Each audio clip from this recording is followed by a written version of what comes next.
Good evening, afternoon, Reds. Welcome to the pre-match build-up. Manchester United kick off the Premier League campaign against Arsenal at Old Trafford today in the beautiful sunshine. Huge expectations from both sides. Sesko versus Gyökeres, Amorim versus Arteta. It is a blockbuster fixture, and this is Man United's first official team starting lineup today, and it's very, very interesting. Some interesting decisions from Ruben Amorim. A couple of players that are still out with injuries, and we'll get into Arsenal's team as well. So starting for United today, Shreyas, we have Bayindir in net, Diego Dalot at wing back, Yoro, De Ligt and Shaw as your back three centre-backs, Patrick Dorgu as your left wing back, Casemiro and Bruno Fernandes in the middle of the park, and then we have Bryan Mbeumo, Mason Mount and Matheus Cunha. Now Mount could start as a 9, he could switch out. It's going to be fluid again, I'd imagine, probably with him dropping back into midfield as well. On the bench for us, Tom Heaton, Fredrickson, Heaven, Maguire, Mainu, Ugarte, Ahmad, Sesko and Xerxes, which is interesting. In terms of depth on the bench, it's nice, but I'd rather some of them on the pitch personally. Let's go through that team, and then we'll speak about Arsenal's team. Sure. Just start with the goalkeeper at first. Bayindir in net, bit of a surprise. I mean, Onana is not fully there yet. So, and as much as all the fans would want Heaton to get a start, I don't see it happening. So it had to be Bayindir. Moving on from that, I think even you would be, considering the situation and everything, more or less at least happy with the backline that he's gone with. Yeah. Because I think Luke Shaw had to start. For me, he had to start this game because he looked a lot fitter. He looked a bit, I wouldn't say that, he's there yet when it comes to his pace. I think he's definitely lost a yard of his pace, but he's looked decent and in preseason as that left-sided centre-half.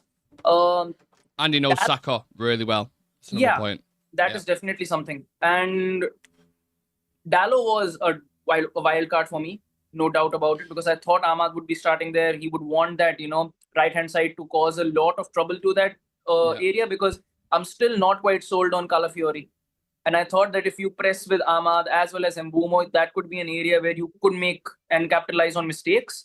But he's gone with Dalot. I'm sure he must have something in his mind, because I don't see Dalot as that attacking threat. Maybe he's gone a bit defense, a bit on the defense in this one, but I would have probably gone with Ahmad that from the get-go. But in another sense, you could say that, Ahmad could come on in that number 10 position maybe for Mbeumo after a point in that game. So there are a lot of combinations that he could work with. Dorgu, I think, was a sure shot starter for everyone. I think he's looked incredible. In the middle of the park, everyone knew Bruno would start. But I think there was definitely a slight feeling that Casemiro will get the nod, because in the last few games, it's been Bruno and Cas in the middle. It's not been Kobe. It's not been Ugarte either. That is a troublesome area for me. I think Bruno, I don't mind in a way where that, I know he's going to cover a lot of ground. In the press, he's going to be there. Casemiro, I'm not quite sure as to, in what sense he'll be deployed there. Because that midfield that Arsenal have got is not going to be easy to tackle. You've got Rice in there. You've got Zubimendi. And then you've got Odegaard. And Rice and Zubimendi are quite technical, especially Zubimendi. So I think Casemiro will have a really tough job on his plate tonight. I think front three, I'm quite glad to see Mount start. I think Mount is going to be very crucial for us in this game as well, because you can, in the past games where I've seen him, you can just see how important he is. When he's fit and he's ready to go for us, his contribution, you can see it on the pitch, when he's pressing, when he's on the ball, off the ball, and his movements around the box are quite smart. And you need that sort of an attacking threat in this type of a system. Mbeumo and Cunha, I think Mason Mount could start as a false nine, but I think as the game goes on, Cunha will play more as that sort of a striker. And I think Cunha can actually do a decent job in that area. And we covered it a lot of times during the preseason as well, that maybe in certain games you see Cunha playing as the 9 and you see Mount behind him and Mbeumo behind him, or maybe Xerxes behind him as well. So overall, quite happy with the 11 that he's gone, but I probably a bit shocked not to see Maguire there, not to see Ahmad in there. So hopefully it goes to plan, because again, Arsenal are not a team that are definitely unbeatable team. They still have areas where you can attack them, and it's a fresh season. I just want us to make sure we're not making the same mistakes again. You cannot allow Saka to roam into free spaces around the box.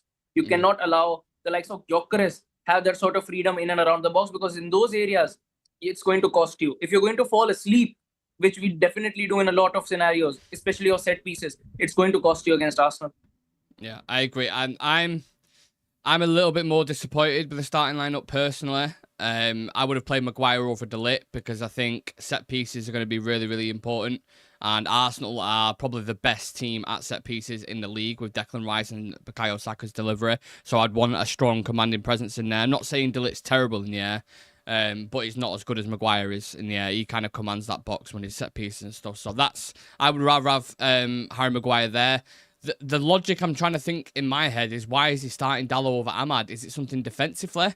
In which case, I don't even think Dalot was that great defensively. I mean, talk about the back post defending and stuff. I know he's more of a wing back and he's more advanced. But you've got to play your best players in games like this. And Ahmad on the bench, unless it's a knock, for me, that's the only forgivable thing. If he's picked up a knock, he's not 100%, fair enough, you start Diego Dalot. If you're starting him, for whatever reason, for me, it's unacceptable. That's a bad decision, in my opinion, starting Diego Dalot there. I think you lose a lot. You lose a lot in that. Yeah, like you threat. Because Arsenal coming up against this team now, they're going to be like, oh, well, we don't have to worry about half as much on the left-hand side because Dalot's not going to fucking do anything going forward. So then Boomer, we've just got to worry about. The midfield, again, that's going to get overrun. I really sound like a negative guy, but it's just, I'm telling you the truth when we play this game now. We've seen it. Casemiro and Bruno against Ødegaard, fucking Zubimendi and Rice is going to get ran through and played with all day. I can promise you that. Mount starting, I agree with you on the point that you made. Like, I can see why he's starting there. It's one of those. Sesko maybe not 100%. He wants that kind of impact off the bench, last 30 minutes or whatever. And Mount's been playing well pre-season. He's played well the past couple of games, and he presses really well from the front, which he'll want to disrupt kind of Arsenal's rhythm. And he can drop back onto the number 6, someone like Zubimendi, and do maybe a potential bit of a man-marking job on him. I was looking at a video that Statman Dave did recently where we're pressing more in a 4-4-2 diamond at the minute. So the strikers are splitting onto the centre-backs and Mount's dropping in onto the number 6, stopping that kind of build-up. And it's a lot more effective than how we used to do it last season. So that's interesting to see. Dorgu was always going to start there. And yeah, I mean, the positive thing is we've got Matheus Cunha and Brian Mbeumo Shreyas starting in their first competitive debut. What are you expecting from them two today? I expect Cunha to get the goal. At least I don't know how the result will go, but I see Cunha getting on the score sheet today for sure. And look, I have a lot of faith in this front three. I think there are still a lot of people that have written Mason Mount off as well. But seeing him play, I think if he stays fit, he's going to gain a majority section of this fan base back, because he's not a bad player. I think people have fixated on this idea that he's not got the talent, or that he's not effective in games, but he's a genuine baller, according to me. And I think if he stays fit, he's going to get a lot of minutes. And I think if you want to see us coordinating the press, especially in the final third, Mason Mount is extremely key. And the way he switches the ball out, which he did in the last game against Fiorentina as well, he wins the ball back, switches it to Dorgu, switches it to Ahmad. So he knows how to expand the play and to allow the striker actually getting more space inside the box. Yeah, agreed. Obviously, that area is kind of left void by someone who isn't in the squad completely, in Rasmus Højlund. He's been basically left out of it, won't be on the bench at all, which then says to me that is a serious message from the coach, Ruben Amorim, that you are not a part of my plans going forward. We appreciate everything that you've done in the past season or so, but you're not even getting in the team for this one. And that apparently has been backed up as well by Jason Wilcox and Omar and all the board kind of above him. So it's a mutual decision that they're letting Rasmus go, in a sense, which if he wants to play football and he wants to get minutes on the pitch, he's going to have to move elsewhere and look for a loan, which in my opinion is really, really ruthless. But I welcome those kind of decisions, because let's be honest, it's not as if Rasmus Højlund hasn't had his chance all of last season. Yeah, he probably played about 50 games for United and he scored about 3 or 4 goals. Like, you've had your time to prove yourself. It's not working out. Move yourself on to Italy, get a loan move, and then potentially permanent move. I'm absolutely fine with that. Let's see the comment section and see what people are saying. Let us know your thoughts and feelings, guys, on that team. I'd imagine there's some of you that are a little bit negative, but let's find out. Tim99 saying, Ahmad on the bench. Hopefully he'll come on. Chivy saying, I hate football. Andy's saying, I just hope this ain't like the final where the team he selects is a mistake again. Certainly feels like that, though, doesn't it, Andy? I know what you mean. It does feel like that. Terrible lineup. We're not laying a finger on Arsenal with that. Yeah, a lot of people unhappy with it. Sam saying, good to see. We're all positive in the chat, and we haven't even kicked off yet, United fans. He's gone cautious, says Tim99. Samuel Mark England saying Mason Mount is a Duracell bunny and a passion merchant. I completely disagree. Abdullah says, I worried Shaw, Casemiro, Dallo. Again, everyone's got the same worries. Charlie Malman saying there is something with Ahmad. It's not an injury, but something else. Really? That's interesting if it is. I've not seen any rumours at all or anything on that. So, yeah, no idea. Maybe we'll hear something after the game or pre-match from the coach. Xerxes just back from injury. Sesko just joined. Had what, a week less than. If you're fine with the lineup, that's okay. Why is it an issue if we show concern? And Random Yap says the double pivot scares me. Yeah. Get Agumi or Kamara in our midfield before the end of the window. I heard the Ahmad stuff from the Muppeteers. Yeah, I've heard rumblings of that about Ahmad Diallo. Maybe attitude at times or a bit. I hope not. I certainly hope not, because I love him as a player. He's one of my favourite players who plays for United. So if that is the case, I'd be really disappointed. But that's the only logic you can find in that decision, can't you, Shreyas? Like, what if we're thinking about it? What would you say? Why has he started Dallo over him? Look, the thing is, if we read into it, there can be 100 explanations. Mm-hmm. There can be 100 positive, there can be 100 negatives that, maybe disciplinary, maybe something, or maybe that. And this is something that I want to steer away from, because there has been so many times that, there isn't even something. It's just the, thought process of a manager that he wants to begin a game with certain player and, as the game grows on, want to get someone else on. And I think right now, we're reading into it too much. You never know, as the game progresses, Ahmad comes on and scores the winner today. Yeah. And everything will be shut down that, something happened or something. I think we should just wait, hear it from the manager itself, because when it comes to Amorim, when it comes to dropping players, leaving players in behind, or exiling them from the club, he's been very straightforward. And I'm sure that he's going to get a question about Ahmad, and the moment he gets it, we'll hear a proper answer. So better, rather than making theories ourselves, it's better to hear it from the mouth of the manager itself.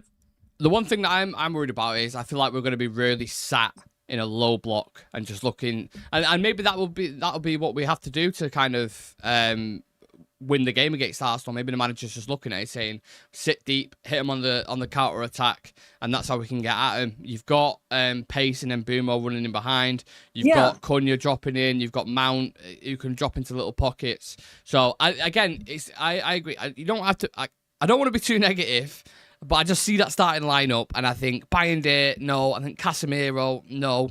I think Diego Dalot, no. These are all players in the past 2-3 years that are synonymous with us going, oh man, he's switched off again. Oh, he's not paying attention. Oh, he's made an individual mistake. Oh, his touch is a little bit heavy. That's what I'm worried about. And I can see him doing it again. Time we are on the counter. We've seen it all along the last year. Again, that's what I'm worried about. I think there are still a lot of other areas, and I'm just going to back this team at least till it starts. The moment something happens, we need to. I think we definitely, we need to calm down and understand it's Arsenal first game of the season. A lot of emotions, I think a lot of expectations also riding on this game that, United, decent enough preseason, first game. We need to get a good result at Old Trafford. I understand every single thing going on behind, but it is really important for us right now to back the team. The game hasn't even started yet. And look, if something happens, we can always say that, we saw it coming. But I really hope that doesn't happen, because I'd rather be wrong. Yeah, exactly. I would rather be wrong. If this team works out, the manager gets it right and we win, I will happily sit here after the game and go, well done, Ruben Amorim, you got that absolutely spot on. But just precursor looking at it, it worries me. And worries come from previous experiences that we've seen in seasons before. And when you look at Arsenal's team, Shreyas, they've got David Raya, arguably the best goalkeeper in the league, one of them for sure. Ben White, Saliba, Gabriel, Calafiore as your back four. Zubamende, Rice, Ødegaard in the midfield. And then Saka, Gyökeres and Martinelli. That is a team. That's some team. That. Okay, so look. Martinelli doesn't scare me. Weirdly enough, he scares me. because it's against us. The pace on the left-hand side, I trust Euro, don't get it twisted. Like, I think Euro's incredible, but I don't know, every time I play Martinelli, he seems like the danger man with the pace. The thing is, all these inconsistent players seem to have their most effective game against United. And, yeah, I know what you're saying. I think the biggest trouble for me isn't even that attack. The biggest trouble for me is that defense. Yeah. I think Rice and Zubimendi are going to be very difficult to contain, especially that, I think Rice will be given, in this system, he's going to get a lot more opportunities to move further up ahead. Yeah. And I think that is an area of Declan Rice that is really good, and he hasn't been able to, fully be able to explore that side of his game yet. And I think in this system, alongside Zubimendi, this game, I think it is definitely going to depend on that midfield, because if Bruno and Casemiro can at least handle them for a majority of a chunk of that game, that especially, I'm not saying that, completely overrun their midfield, but at least maintain a balance. I think we do have a chance. But the whole point is, more than Bruno, it depends on Casemiro. Because with Bruno, I know that he's going to bomb on ahead every single time. He's going to track back every single time. But Casemiro, with what I saw against Fiorentina, he just doesn't really have that sort of energy to track back every single time. And you need that, when you're playing that double pivot, you need both of your midfielders to be on the same page. And if they are not, spaces that get left in behind, and the players you just mentioned, Gyökeres, Saka and Martinelli and Odegaard as that, roaming midfielder in there, it's not going to be an easy watch. No. I think for a lot of the game we'll be sat in a 5-3-2 kind of mid-block, just cutting out the areas, not letting them find space to work in, because they are a possession-based team. They do like to tick it about. Zubimendi is a phenomenal player if you've seen bits of him in pre-season, and seen him obviously for Real Sociedad in Spain. That's one of the biggest compliments you can give him. If you watch that final against England, when Rodri went off, a lot of England fans were like, okay, all right, now we've got a chance. Zubimendi came on, nothing changed. He just kept it ticking perfectly. And not only just that as well, he will rotate with Declan Rice in that midfield. He can advance more as an 8. He can start playing. I mean, he put the assist in for Gyökeres' goal in pre-season, with Gyökeres scoring a header. So, yeah, midfield, very, very tricky. Techie players. You got pace and power with Declan Rice. That worries me. It really, really does. However, if we want to look at the positive side of things, Shreyas, because I think we should, you look at that bench. If Amorim's looking to keep it a little bit tight and spring on the counter-attack, and let's say it's 0-0 by half-time, you go, okay, who can we bring off the bench to kind of manipulate this back line, Arsenal's back line, should I say? You have Ahmad, Sesko, Xerxes, Mainu to bring off the bench. Who are you looking for, towards there off the bench to bring off, do you think? Sesko and Ahmad. And even Mainu for that matter. Because I think Mainu could prove to be important. I think in that game against Fiorentina, when Kobe came on, I think Bruno looked a lot better. Yeah. And I think there is definitely something that you could see. Like, if you compare our bench to last season's, this bench actually has got a lot of quality. You've got Xerxes there, you've got the likes of Sesko, you've got Ahmad, you've got Ugarte and Mainu. So you've actually got players who can come on and make an impact.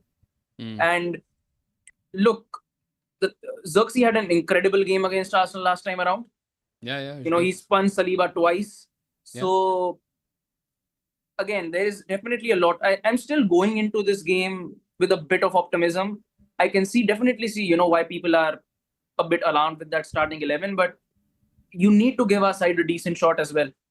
Yeah. And you never know. We've seen this a lot of times with United. And even during pre-season, we were shivering before that Bournemouth pre-game, pre-season. That, problems. And we came on and we played them off the park. Yeah. I'm not saying that we're going to play Arsenal off the park, but at least we can give them a decent enough fight. And Arsenal have also, put some stinkers in during pre-season. So I think there is still a, good option for us. If you, against tired legs, you get Ahmad on that right-hand side, you get Sesko on that, in that striker position, you try to, steer things around in the final 30 or 20 minutes of the game. Until that game, you try and maintain a balance. But I still see us having a decent enough fight. But I think most of it heavily relies on that midfield line. Well, you mentioned pre-season there. How much do you think we can learn from pre-season? Did those kind of Everton and Fiorentina games lower your expectations a little bit? Because everyone was getting hyped over the West Ham and Bournemouth game, wasn't there? The thing is, I was quite grounded throughout. Even after that Bournemouth game, I knew that, this is definitely a very good, result for us. But for these results to happen, we need consistency in the midfield. That's all. if I look at this team as a whole, wingbacks, Ahmad and Dorgu, I'm quite happy with. Even with Diego Leon, I'm quite happy with to have them. Attack, I'm happy. Defense, I'm happy. The only area on this pitch where I'm not quite, confident about is that midfield and that goalkeeper. That's it. So I think, I know we are going to get another midfielder. Who it will be, I don't know. But if you can get someone in who can ensure us getting at least some sort of consistency in that midfield line, I think United can do much better. Because when this system works, Bournemouth I know Bournemouth have been, when it comes to losing players, they've been in a very tough spot. Hoyson, Zabani, Kirkes, a lot of players have left. But they're still a decent enough side, and they gave Liverpool even quite a decent fight in that game. So it's not that they're a poor side, but United made them look really poor in that game. So if we can emulate that, at least even 60% of what we did in that game, I see us having a good shot during this season. The Fiorentina game, for me, what goal was it that we conceded? Just name the goal, the type of goal. I'm not quite sure. Fiorentina, the goal that we conceded, you can't remember it? Oh, yes. The back post. The set piece corner back post. Set piece. Yeah. That's something else as well. Arsenal are really good at set pieces. I know I keep mentioning it, but if we're going to keep this as a tight game and we're going to kind of limit space and play in a bit of a low block, mid block, call it whatever you want, you can't be switching off at set pieces. You really can't, because they are so good at him, and Gabriel or Saliba, whoever it is, latching onto him, so good at him as well. So that's something you need to keep an eye on. Please switch on at corners. Don't make any individual mistakes. Play when you get the ball, and shut them out. That's would be my message as the manager in this game. And at least I think one thing again is box out that midfield. Get at least one of the Well, that's why I think Mount will drop in for that. Yeah, I think that's why I'm saying a man marking kind of situation on Zubamendi. I think he'll just press the life out of him and won't allow him to play. And then you'll see more Cunha and Mbeumo inverting a little bit as like a partnership at times. That's what I think is going to happen. That's the only way you get the pressure of Casemiro as well to tackle each and every single midfielder they've got. Yeah, so you got legs, you got Bruno or Mount who can drop in either side of him, potentially. You've also got the narrative, Shreyas, coming into this game, which we all knew about a while ago, of Sesko versus Gyökeres. Who's going to leave a mark on this game, do you think? Does Gyökeres worry you at all in Arsenal's team? He does. Look, the thing is, you can, pull a lot of stats that he's not good in this, but not good in that. But again, the thing is, he's an elite striker. Yeah. And I think Arsenal have got themselves a really good setup in that forward line right now. And the only thing Gyökeres needs is service. And I think with the players that he's got as a supporting cast, he's going to get a lot of service this season. And the odds of him failing in that Arsenal setup are quite low, personally. I see him, not going to say he's going to score like 40-50 goals a season that he was doing, but I still see him getting 20-25 goals this season itself. Because he is a decent striker, and physicality-wise, making his presence felt in and around the box, he checks off all the boxes. And as a striker who, as a forward presser, he's quite aggressive in that area as well. So it's not going to be easy for us to, go and say that, he's not going to be able to match the intensity of the Premier League and everything. I think he's going to have a very decent season at Arsenal, and it's a decent buy because every single year we've got, everyone says that Arsenal have not got themselves a striker. They don't have that number 9, but now they've probably got one of the very best. Yeah. The one thing I will say about Victor Gyökeres is, though, if you look at his stats in the Portuguese league, I think I read somewhere 20 of his goals were scored against the bottom half, like the teams near the bottom, and a lot of them were, I think 15 of them was penalties as well. So you can read into that wherever you want. But also, maybe that's factored into Ruben Amorim's tactics. The fact that Victor Gyökeres, a lot of the goals he scores are on the transition. Is when he's running into channels. And if we limit that space, he might struggle a little bit. Maybe that's, I don't know, maybe that's coming to his thinking. I have no idea. In which case, I thought maybe Kai Havertz may have started or something. But I think the tactical side of this is going to be really interesting. Just to read out a few facts for you. So Manchester United have lost just 2 of their last 18 Premier League home games against Arsenal. Both defeats have been with Mikel Arteta in charge of the Gunners, 1-0 in both. Arsenal have scored in each of their last 11 Premier League away games against United, having only managed to score in 10 of their first 22 visits.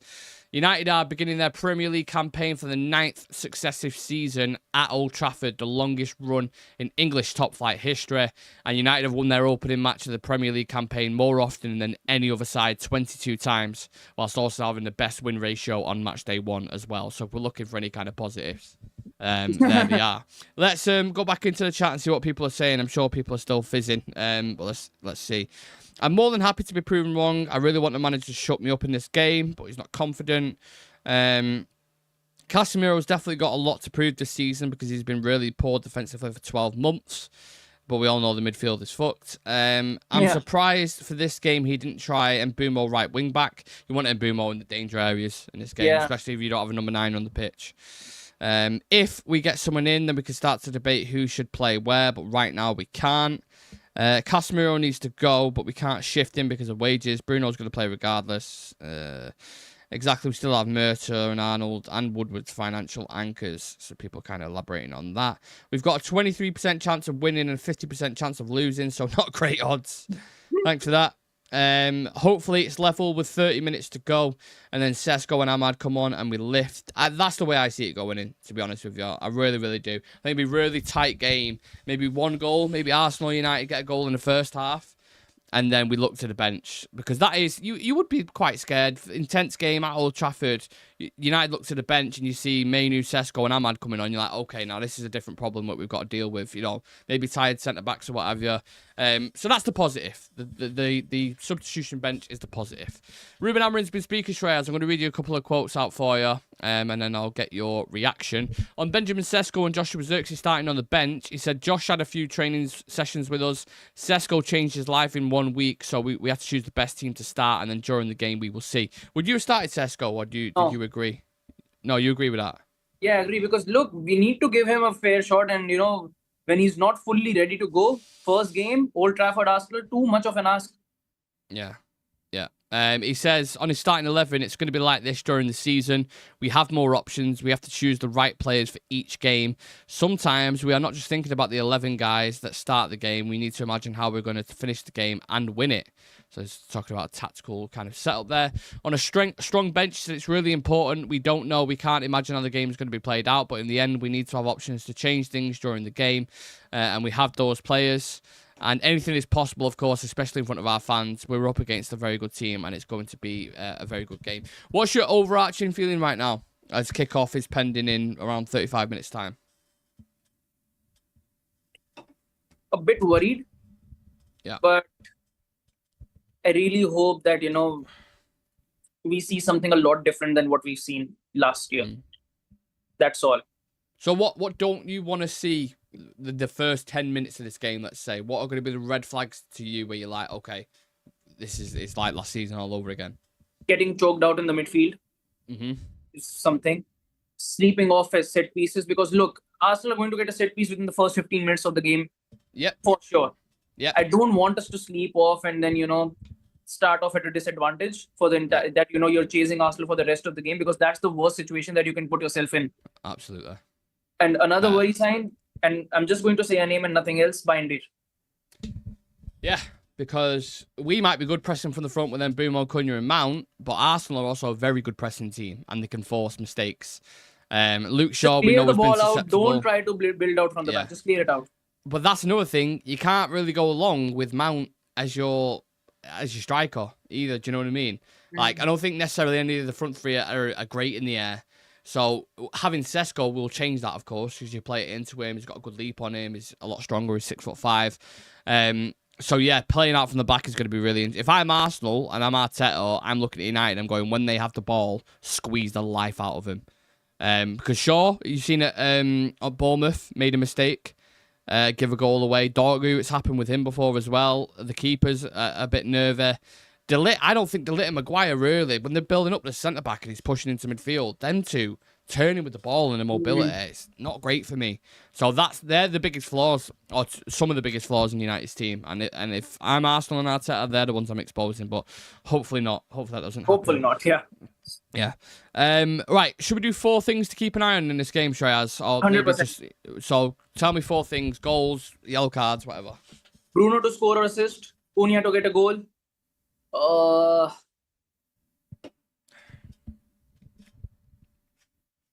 Gyökeres to get a goal. Oh, so you think it's going to have quite a few goals in this? Yeah, I Interesting. think there will be. And I think Casemiro will make wild challenges after the first 25 minutes. Mm. And I think lastly, I don't see it being a draw. I think it will be a win result. I don't see Yeah. it being a draw. I think it's either we win or they win. It's not going to be a draw. How much would you take a Sesko winner in the Stretford end in the second half right now? You know, the last time you said Ahmad is going to come on and score the winner, you know what game it was? No, please remind me. The Liverpool game, the FA Cup quarterfinals. Oh, was it? Yeah. Oh, You shit, said no that way. Ahmad, when he came on, you said he's going to score the winner. He does have that feel about it. I don't know why. Sesko's come on and do something. Even if he just roughs up the centre backs and gives them a different problem to worry about, that then naturally just opens spaces of pockets for Mbeumo and Cunha anyway. So I'll just be happy with that. I'm going to go with, I think Declan Rice to score or assist, because he always seems to do something against us. A Bruno Fernandes penalty. Both teams to score. And I think Bruno gets a yellow as well, because I think he in the midfield, for the reason. I don't even need to explain it to you, do I? You know exactly what it is. Not just Bruno, Casemiro also gets a yellow. Bruno and Cass, definitely in the middle of the park. One of them two are going to get a yellow card. I can fucking guarantee it. And maybe one of the centre-backs get a yellow when Sesko comes on and starts ruffling some feathers. So there's my predictions for the game. In terms of a score prediction, what are we going with, Shreyas? Honest. Do an honest prediction. 3-2 United. 3-2? Yeah. Jesus Christ. You think there's going to be 5 goals in this game? I think there will be goals in this one. Oh. After yesterday's certain fixtures, I see it being a high-scoring affair. Because for some reason, yesterday's games, 4-0, 3-0, 3-0. I always feel bad if I predict against United, so I don't want to do that. You know what I'm going to predict, don't you? Yeah, I think everyone's predicting the I already know. And I already know the scoreline, I think, as well. Go on. What do you think? 2-1 to Arsenal. No. I mean, to be fair, that's kind of what my head's saying, but I don't want to think. I don't want to be negative for the start of the season, so I will go 2-2. 2-2. Yeah. United and Arsenal. I think it'd be a relatively competitive game. Maybe Arsenal get one earlier on. United equalise through Bruno Fernandes penalty, and then there'll be a couple more goals towards the end of the game. And do you know what? A draw against Arsenal at the start. Of course, everyone wants to win. But a draw against Arsenal is not the worst thing in the world. You play Fulham and Burnley after that. What I really want to see is just, progression. I just want to see the problems that we've seen. I just don't want to see them, again for the entire 90 against Arsenal. And you also have to keep things into mind. Last year, we played incredible football against the top 6. Yes. We honestly did. And Bruno was immense in all of those games. Ahmad was immense in most of those games. So I really think that, we have a fighting chance against Arsenal. No. It's not that, we're going into this game with our heads down that, just get it over with and move on to the next season. Yeah. As for other results around in the Premier League, Chelsea and Crystal Palace drew 0-0. So no goals in that game. That's a point apiece. Nottingham Forest won 3-1 against Brentford. It's going to be a really tough season for Brentford, isn't it? Oh, yes. Let's be honest. They are going to struggle, man. City obviously won 4-0. Brighton and Fulham drew. Yeah. Sunderland beat West Ham 3-0. Tottenham won 3-0. Villa and Newcastle 0-0. And then Liverpool won. So you've had already Villa, Newcastle, Chelsea, Crystal Palace, Brighton, Fulham all drop points at the minute. Yep.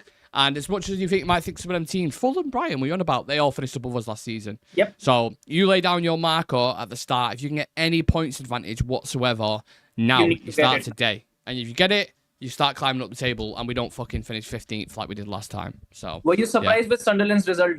Yeah, really surprised. I had in my FPL, I had a West Ham defender. I had Juve, because he plays more like a midfielder than he does a defender. And I thought, against Sunderland coming up, West Ham will keep a clean sheet. But mate, everyone's talking about Brentford being worried about that. I'd be worried about fucking West Ham as well. They look shocking, mate. Honestly, they look so bad.